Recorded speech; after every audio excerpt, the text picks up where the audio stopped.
Hello, Steve here, and welcome to our channel Patio Heat, where we provide visual concepts of infrared heating as well as tips for ideal patio comfort. Check out our patioheat.com website for sales and more information. Please tap that like button if you find this video useful, as it helps others find our channel. Now let's get heating.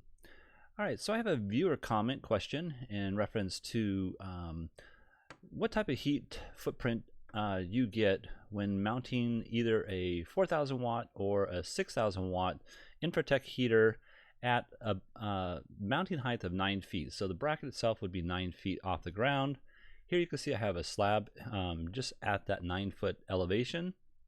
And then I put another slab additional 1 foot 8 inches. And so first of all, I want to say that this is an artistic rendering of what this footprint would look like. Infrared light waves are light waves, and infrared light is invisible to the human eye, so you're not going to physically see this light wave as you utilize your product.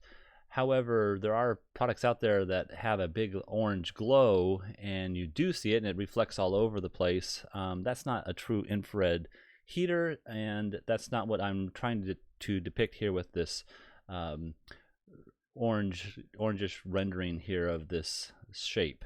What this cone kind of shape is a representation of a light wave that would travel through space, and as it travels through space it will penetrate mass, the mass meaning that it could be the floor, a table, a chair, a human, anything that's mass.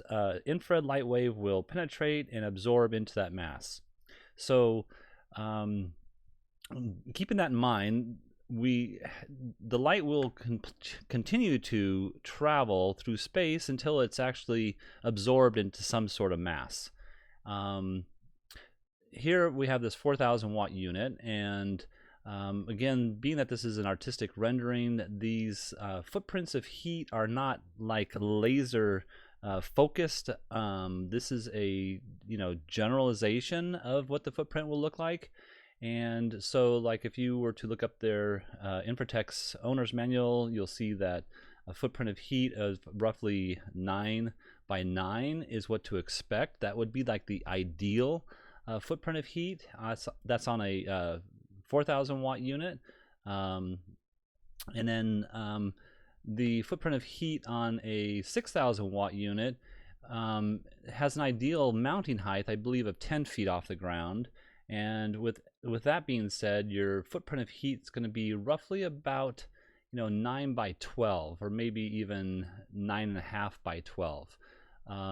So just bear that in mind. This is artistic rendering, and the pinpoint accuracy is not really what you might think. It's generalization.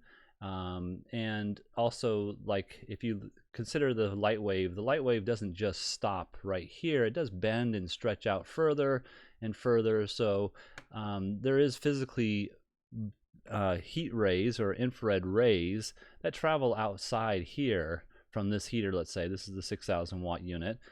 It's just not what they would predict as being the most acceptable amount of heat that would penetrate your body to make you feel more comfortable. So I hope that kind of helps out a little bit. But to answer the question again, we can see here we have this on top, the first slab here we have at 9 by 9, and then if you really looked at the ray, how it bends and stretches, you get this a little bit larger, 11 by 12 foot span. Now, if you were sitting right here at this 12-foot span, you wouldn't really be in the ray, so that's not really the acceptable amount of heat, and but it is physically there.